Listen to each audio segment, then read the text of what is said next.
నా పేరు డాక్టర్ కొట్టే చెన్నయ్య, రిటైర్డ్ ప్రిన్సిపాల్. నిన్నటి నుంచి జరుగుతున్న పార్లమెంటు ముట్టడి విషయంలో సోనం వాంగ్చుక్ గారి హాస్పిటలైజేషన్, ఆ తర్వాత మళ్ళీ అభిజిత్ దిగ్వి ఆయన నిరాహార దీక్ష, ఆయన మానుకోవటం, ఆ తర్వాత పార్లమెంటు సమావేశాలు మొదలయ్యాయి కాబట్టి పార్లమెంటు ముట్టడి కోసం వీళ్ళంతా ప్లాన్ చేశారు. ఈ కాక్రోచ్ పార్టీ ఎంత దారుణం అంటే విద్యార్థులను, యువతను బొద్దింకలుగా పేరు పెట్టుకోవటం. బొద్దింకలు అంటే అందరికీ అసహ్యమైనవి. బాత్రూముల్లోనూ ఎక్కడ గలీజు ఉంటే అక్కడ ఈ బొద్దింకలు తిరుగుతుంటాయి. అలాంటి వారితో విద్యార్థులను, యువతను పోల్చటము చాలా సిగ్గుచేటైనటువంటి విషయం. వివేకానందుడు ఇదే యువతను ఈ దేశానికి గర్వకారణం, వారి కండబలం, గుండె బలం ఈ దేశానికి అవసరము, ఏదైనా సాధించగలిగితే యువతే సాధించాలని చెప్పేసి వివేకానందుడు అనేవాడు. అలాంటి మాటలను ఈరోజు ఈ యువతను బొద్దింకలుగా మార్చి ఉద్యమం చేపట్టడం. విద్యార్థులు, యువత బొద్దింకలు కాదు. దీన్ని నడపటానికి ప్రయత్నిస్తున్న వారు నిజమైనటువంటి బొద్దింకలు, బాత్రూములో గలీజులో ఉండాల్సినటువంటి వారు. సోనం వాంగ్చుక్ ఎవరైనా కాంగ్రెస్ నాయకుడు కొడుకు. లడాఖ్లో ఉన్నప్పుడు ఆయన అనేక కమిటీలలో సభ్యుడు కూడా, వాళ్ళ నాయన కూడా మినిస్టర్ చేశాడు. ఈయన ఏదో పేటెంట్లు అనేక రకం కనుక్కున్నాడని చెప్పేసి చెప్తున్నాడు, కానీ ఒక పేటెంట్ ఈయన పేరు మీద లేదు. ఇలాంటి మనిషి ఈరోజు ఉద్యమానికి నాయకుడు. ఆయన ఏమి ఆశించి ఈ ఉద్యమం చేస్తున్న పేరుకేమో నీటి పరీక్ష. నీటి పరీక్ష అంటే నీటి పరీక్ష మీద ఏమన్నా మీ సలహాలు ఇవ్వండి, అత్యున్నతమైన సలహాలు ఏమన్నా ఉంటే. అంతేకాని వీళ్ళందరినీ కమ్యూనిస్టులను, మతవాదులను, దేశద్రోహులను వీళ్ళందరినీ కూడగట్టుకొని ఉద్యమం చేయటం అంటే ఇది మీ లక్ష్యము, అది కాదు. కేజ్రీవాల్ చెప్పినట్టు ఆయన విద్యామంత్రి కావాలట. మరి ఈ అభిజిత్ దిగ్విజయ్ ఏం కావాలనో, అలాగే సోనం వాంగ్చుక్ ఏ మినిస్టర్ కావాలో వారి కోరికలు నెరవేర్చుకోవటం కోసము ఈ విద్యార్థులను, యువతను బలి చేస్తున్నారు. అలాగే అభిజిత్ దిగ్వి ఈయన ఇంతకుముందు ఆమ్ ఆద్మీ పార్టీలో చేశాడు, ఇప్పటికి అందులోనే కొనసాగుతున్నాడేమో. ఈయన వచ్చి అడగటంతో సెంట్రల్ గవర్నమెంట్ దిగొచ్చి ఈయనతో చర్చలు జరపాలి. మీరు ప్రపోజల్స్ పెట్టండి, మంచి అయిన ఆలోచనలు ఏమన్నా పనికొచ్చాయంటే ప్రపోజల్స్ పెడితే అవి వాళ్ళకి నచ్చితే పిలుస్తారు. అలాగే టెర్రరిస్టు లాంటి మహువా మైత్రి, ఈమెకేం సంబంధం? బెంగాల్లో ఆమె చేసినటువంటి తెరచాటు పనులు, దేశద్రోహ చర్యలు ఎన్ని బయటపడ్డాయి వీళ్ళు మాట్లాడతారు. అరుంధతి రాయ్ జమ్మూ కాశ్మీర్ను విడగొట్టాలి, అది సపరేట్ దేశంగా చేయాలని వాదించినటువంటి ఈ మహారచయిత, ఈమె దీనికి మద్దతు. అలాగే అరవింద్ కేజ్రీవాల్, దీని వెనకన్న పెద్ద హస్తము ఈయనే. ఎందుకంటే పదవి పోయింది కాబట్టి దాన్ని తిరిగి సాధించడానికి రకరకాలుగా ప్రయత్నాలు చేస్తూనే ఉన్నాడు. అందులో భాగంగా అభిజిత్ దిగ్వి వాళ్ళ మనిషే కాబట్టి ఆయన ద్వారా ఈ కార్యక్రమాన్ని చేస్తున్నాడు. తన అన్నా హజారేతో కలిసి ఆ పెద్ద మనిషిని చాటున ఎదిగి, ఆ పెద్ద మనిషి మేము రాజకీయాల్లో చేరమని స్పష్టంగా ప్రకటించినా కూడా, అలాగే ఆ రోజు నేను కూడా రాజకీయాల్లోకి రానని చెప్పినటువంటి అరవింద్ కేజ్రీవాల్ రాజకీయాల్లో దిగాడు.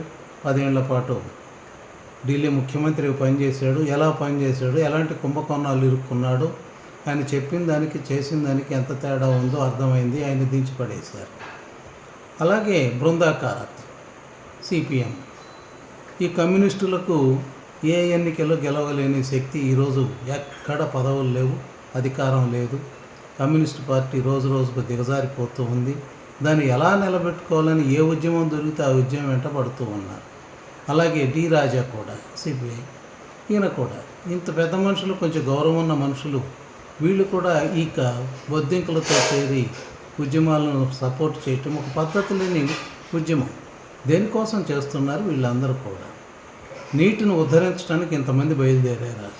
అలాగే మమతా బెనర్జీ, ఈమె చేసిన చర్యలన్నీ కూడా కొల్లలుగా పేపర్ల నిండా, సోషల్ మీడియాలో బ్రహ్మాండంగా వస్తుంది. ఈమె దేశానికి, రాష్ట్రానికి ఎంత అన్యాయం చేశారో ఆమె కూడా ఈ ఉద్యమానికి మద్దతు ఇస్తుందట.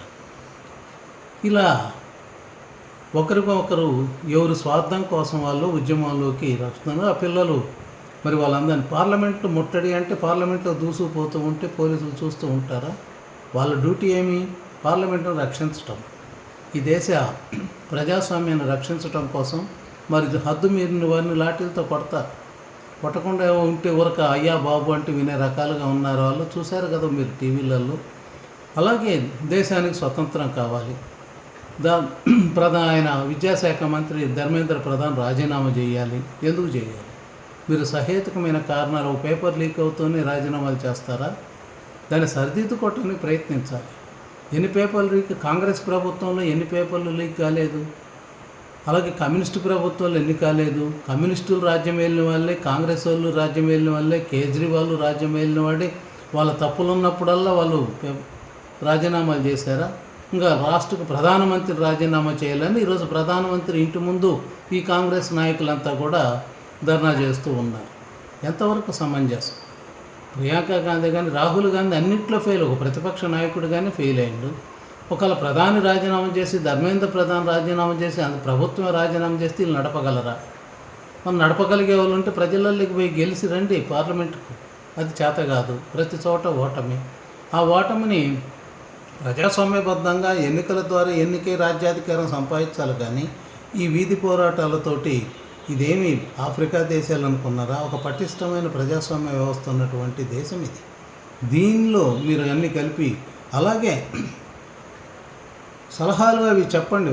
పటిష్టమైన సలహాలు చెప్తే ఎవరైనా దీన్ని విమర్శించడం అనేది ఒక నిర్మాణాత్మకంగా ఉండాలి. సమస్యకు పరిష్కారం చూపాలి చేతనైతే. అంతేకాని ఇలా వీధి పోరాటాలు చేసి, మీరు ఎన్ని పోరాటాలు చేశారు? అన్నా హజారే చేశాడు. ఆ తర్వాత మీరు వీళ్ళందరికీ పెట్టుబడిదారులు, ఈ ఎకో సిస్టమ్ మేధావులు అనుకునే ఈయన ఉన్నాడు ఒక ఆయన, ప్రకాష్ రాజ్ గాని. హిందూ మతాలను, హిందూ దేవతలను తిడతాడు. ప్రశ్నారావణ లాంటి గలీజు మనుషులను మద్దతుగా ఇస్తూ ఉంటాడు. అలాగే దేశాన్ని తిడుతూ ఉంటాడు.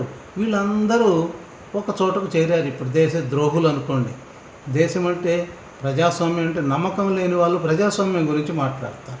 ప్రజాస్వామ్యాన్ని మరి వీళ్ళు ఎంతవరకు అమలు చేస్తున్నారు, ఆచరిస్తున్నారు? ఇలా ఈయన రాజ్యాంగం కాపీ పట్టుకొని ఉంటాడు. ఆయన ఎవరు? అభిజిత్ దిగ్విజయ్. ఆయన అభిజిత్ గారు ఆయన రాహుల్ గాంధీ పట్టుకున్నట్టు ఒక కాపీని పట్టుకుని రాజ్యాంగబద్ధంగా చేస్తున్నారా మీరు?